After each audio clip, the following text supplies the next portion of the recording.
Hindi pa makakalabas si Papa Dudes. My friends and friendship, pray na lang tayo na gumaling siya at makalabas. Kailangan dito siya sa bayan. Malapit pala ang birthday niya. Tara, punta tayo my friends and friendship sa Satay Solano Medical Center kung saan si Papa.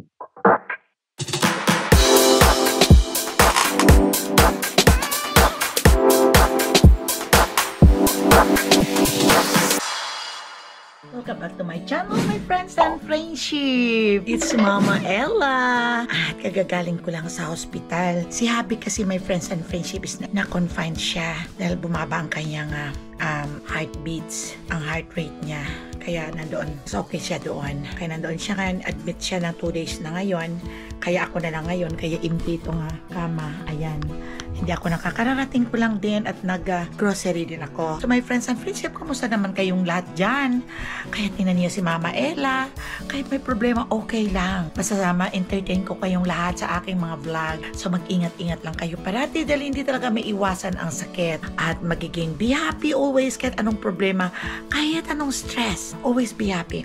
Alam niyo, nakabili na ako ng pangkulay sa buhok. Kaya magkukulay na ako tomorrow. Kailangan tomorrow. Dahil kung ngayon ako magkukulay, kagabi naligo ako. Kailangan tomorrow or next day ako magkukulay. Kaya matatakpan na ito, my friends and friendship. Kaya halika tingnan natin, my friends and friendship, ang aking mga pinamili na mga fruits. Tingnan niyo, my friends and friendship. Nakabili ako ng dragon fruits. 2 ang binili ko. Ayan, nabuksan ko na yung isa. Ang sarap. Ayan. Mahal-mahal lang siya, $2. Pero hindi mo naman makakain, sabi ni Papa Judy, ang $2 mo, mabubulaukan daw pag kinain mo ang papel na $2. Kaya ito bumili ako dragon fruits. Kahit wala kaming tanim na dragon fruits, nakakakain kami dito sa Amerika. Made in Taiwan pala to. Kaya nabili na ako ng persimmon. Ito siya, my friends and friendship. Ayan. Ayan. Medyo mahal-mahal pa ngayon sila pero okay lang. Nabili na ako ng kamote. Kasi mag-isa lang ako rito, my friends and friendship. Hindi pa makakalabas si Papa Dudes. Nasa ICU siya ngayon. Sana naman, my friends and friendship, pray na lang tayo na gumaling siya at makalabas naman. O di pa, para happy si Mama Ella. Malapit na kasi ang Thanksgiving dito sa amin. Kailangan dito siya sa bayan. Malapit pala ang birthday niya. November 20 ang birthday niya, my friends and friendship. Kaya pray naman, okay? Ngayon na nagpaprito ako ng isda para hindi na magprito dito sa bahay. Alam niyo kung anong isda? It's tilapia. Masarap to. Medyo mahal-mahal siya dahil sabi ko, walang aftertaste. O see? Walang aftertaste talaga. Isasawsaw dito sa supa. Ito ang dessert. Pero kinain ko na yung isa. Masarap pala ito.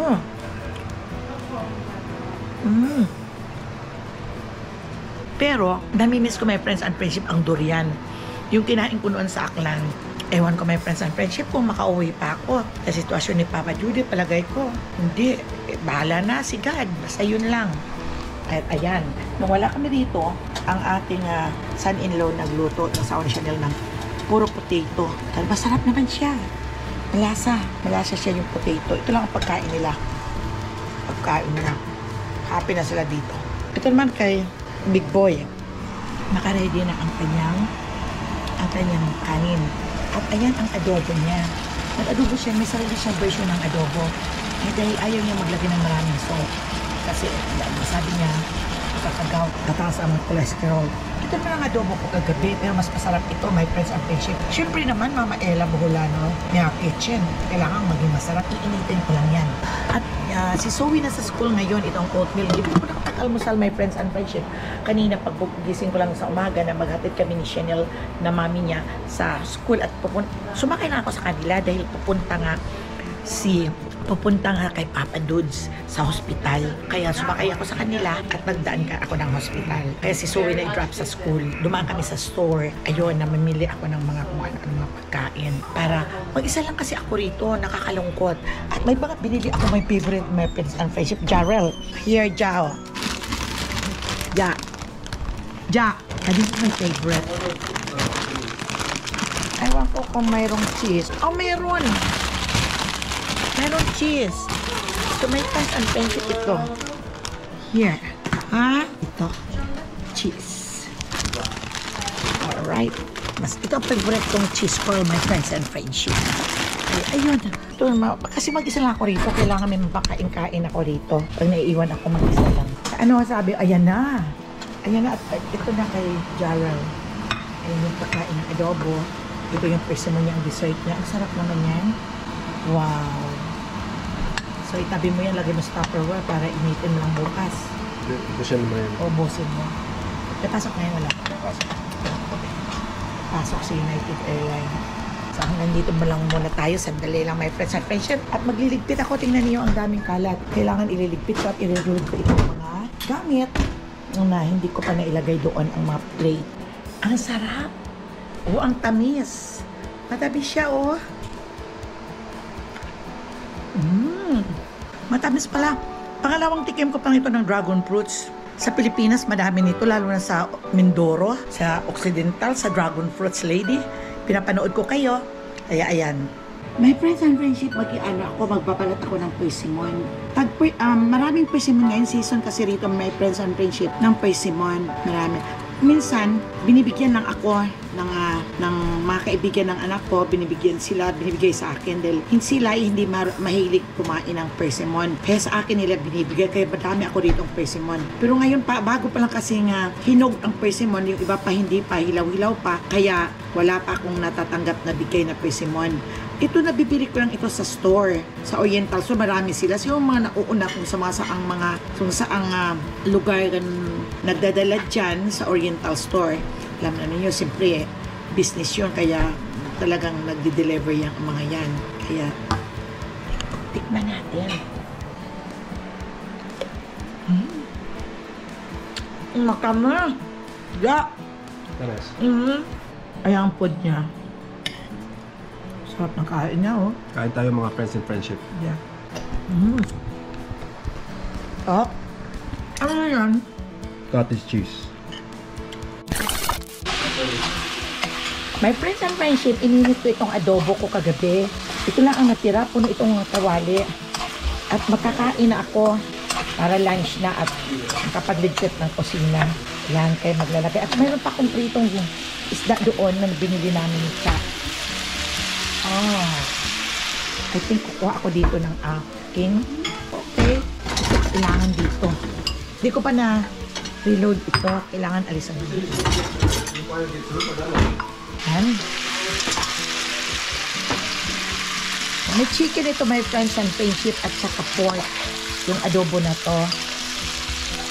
At nilagyan ko ng potato para mayroong, kung ayaw nila ng kanin, ay mayroong carbs silang kakainin. Ayan. Maya, hindi man sisira ang adobo kahit sabihin natin ng mga 1 linggo. Ayun. Kaya habang tumatagal ang adobo, masarap. Ilagay lang niyo sa pressure, hindi naman nasisira. Kakain ako at kukuha ako ng kanin.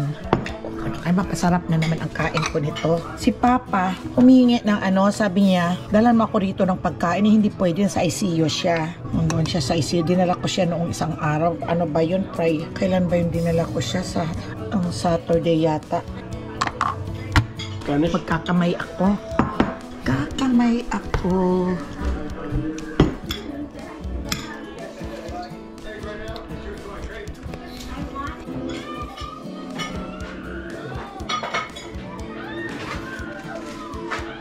Ang sarap ng adobo ko.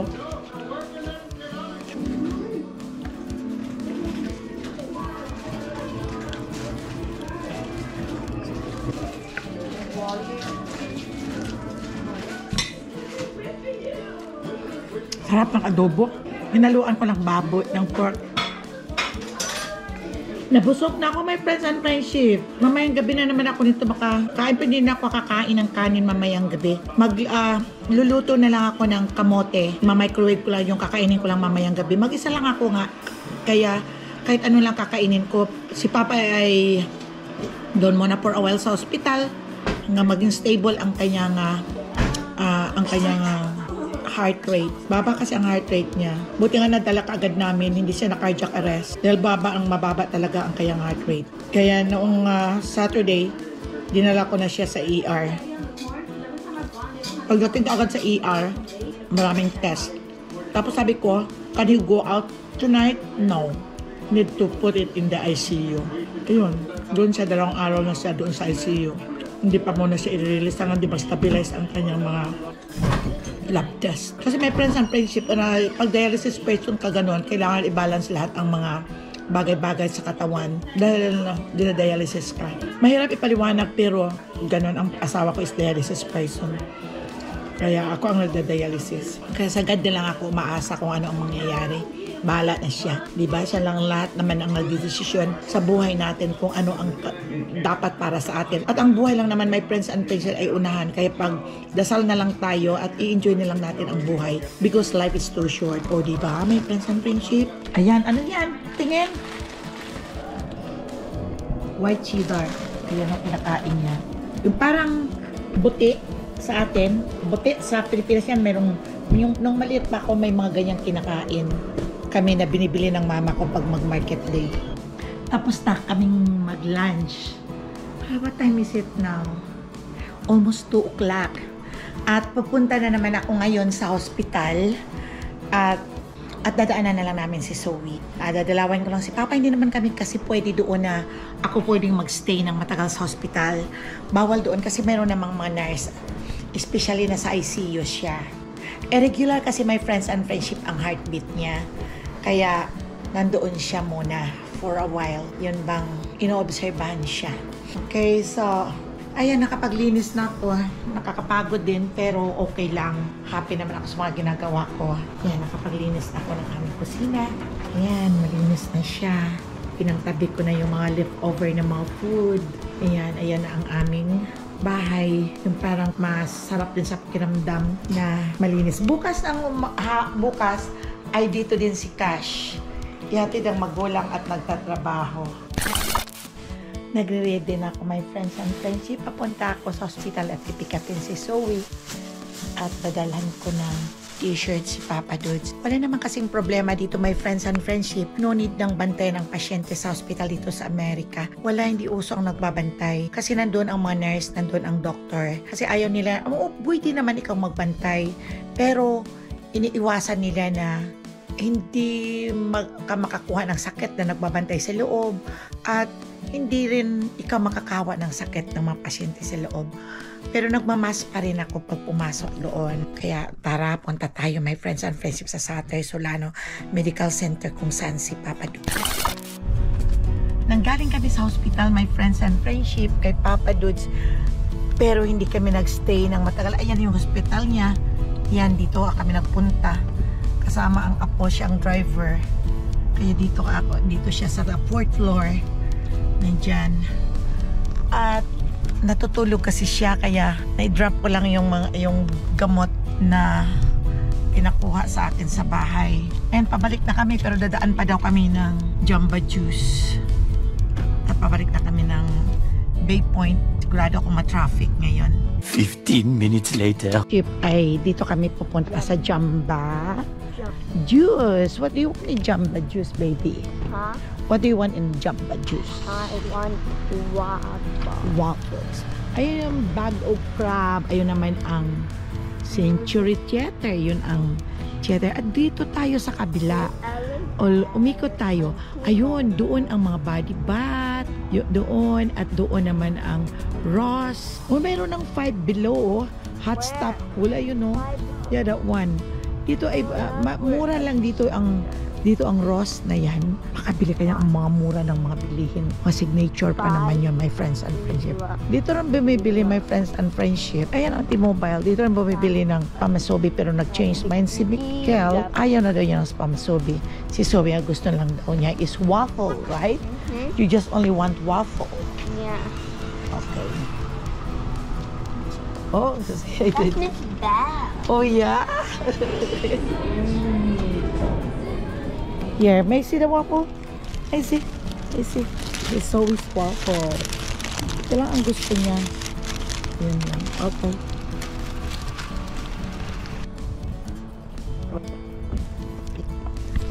Friends and friendship.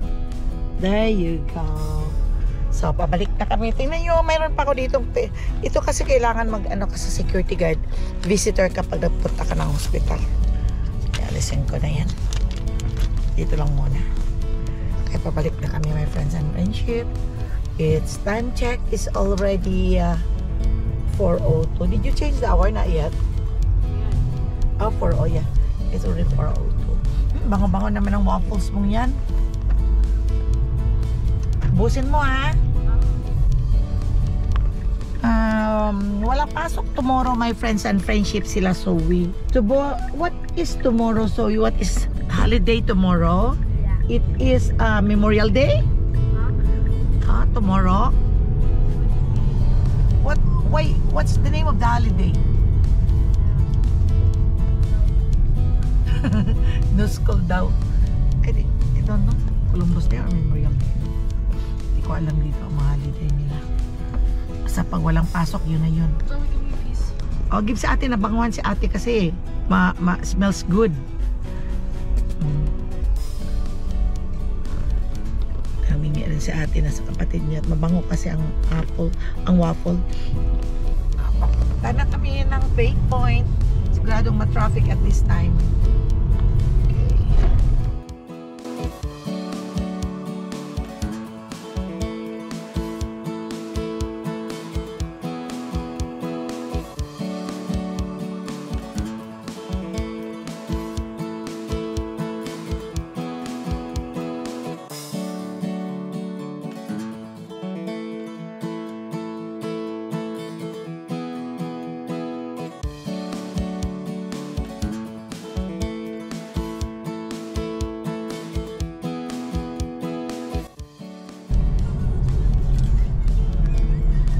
Traffic.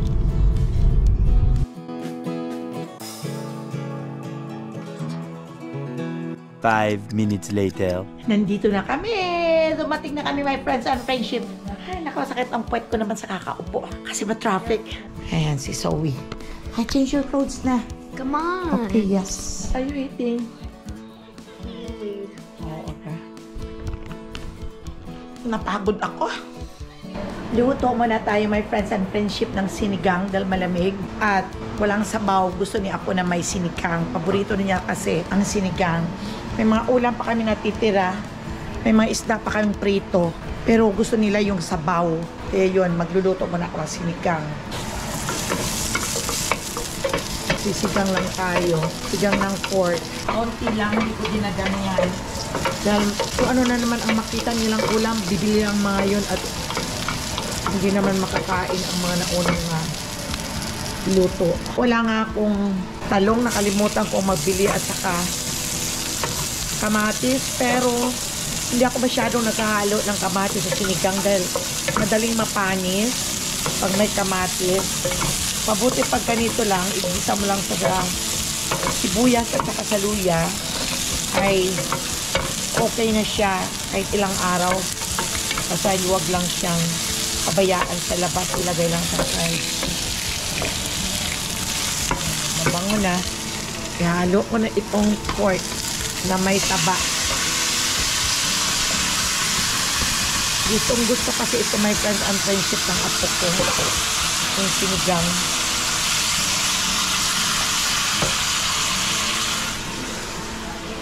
Ito ang ihalo kong gulay, ang pichay, at itong sitaw at itong labanos. Kaya daikon ang tawag nila dito.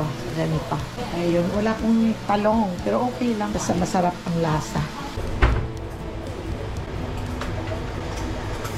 Pinahaluan ko, flavoring lang, yung Nor chicken.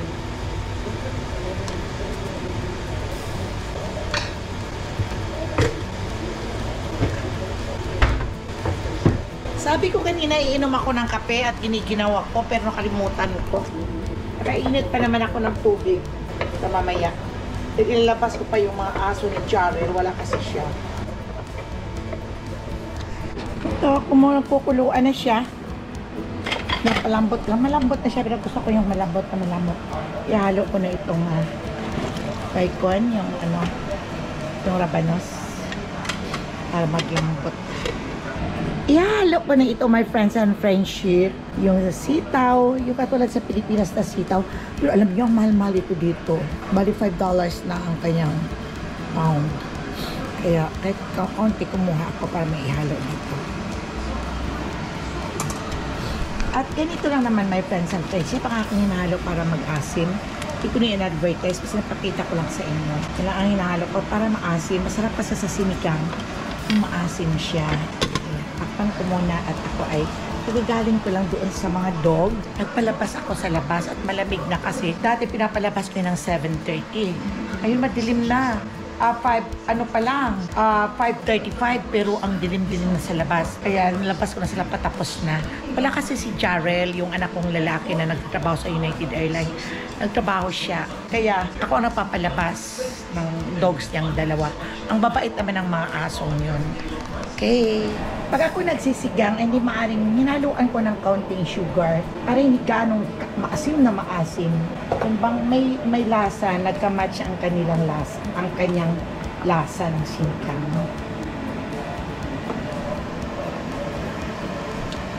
Yeah, masarap siya, my friends and friendship. Ihalo ko na itong aking pichay. Pichay ito, my friends and friendship. Importante ang gulay. Buti lang itong apo ko, nag-born din dito siya. Hindi nga marunong magsalita ng Tagalog, pero nakakaintindi yun, my friends and friendship, ng Tagalog. At ang salita naming Bisaya. Anong maliit siya kinakausap? Tatlong lingwahe niyan. Kaya hindi mo maibibigta. Kaya nakakaintindi lang marunong magsalita ng Tagalog o Bisaya.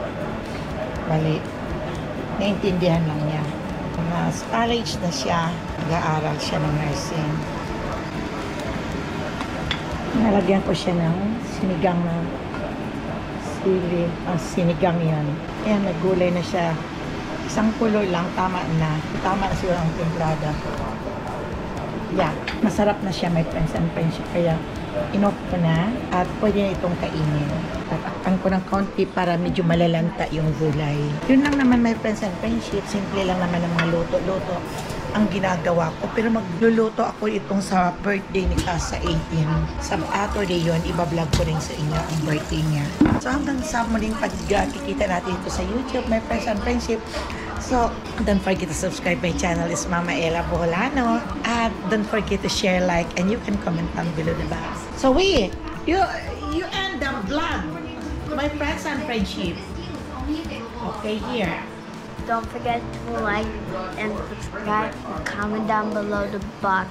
Bye. And don't forget to hit that notification bell. So thank you. Okay, everyone, thank you for watching sa aking mga vlog at sa mga nag-subscribe. Maraming salamat sa inyong lahat. At sana huwag kayong magsawa sa aking mga ipinopost. Alam naman niyo, my friends and friendship, dito lang ang kaya ko, dito lang sa bahay at kung saan mga errands lang ang pinupuntahan ko, yun lang naman ang kaya kong iba-vlog. Kaya nasa sa inyo yan. Huwag niyo iwanan ako. Kaya panoorin niyo ang aking vlog. Thank you so much at shout out sa inyong lahat at sana ay in good health kayong lahat at nasa mabuti kayong kalagayan at mag-ingat lang parati sa sarili natin at huwag niyong kakalimutan ang pagdasal na bigyan tayo ng mahabang buhay. Thank you very much. Bye-bye, my friends and friendship. At shout out pala sa apo ko sa pamangkin, kay Angel Boholano at saka kay Yuan. Shout out anak and shout out sa mga kapatid ko dyan sa Pilipinas. Kay Nonoy Juanito, kay Myrna, at saka kay Nang Ali at kay Toto Nardo, kay Manang Angel at kay Nonoy Rode, at saka kay Nilo at sa pamilya niya, sa mga pamangkin ko. Shout out sa inyong lahat. At shout out din kay Rosie at saka kay Archie. So, bye-bye sa inyo. Bye-bye.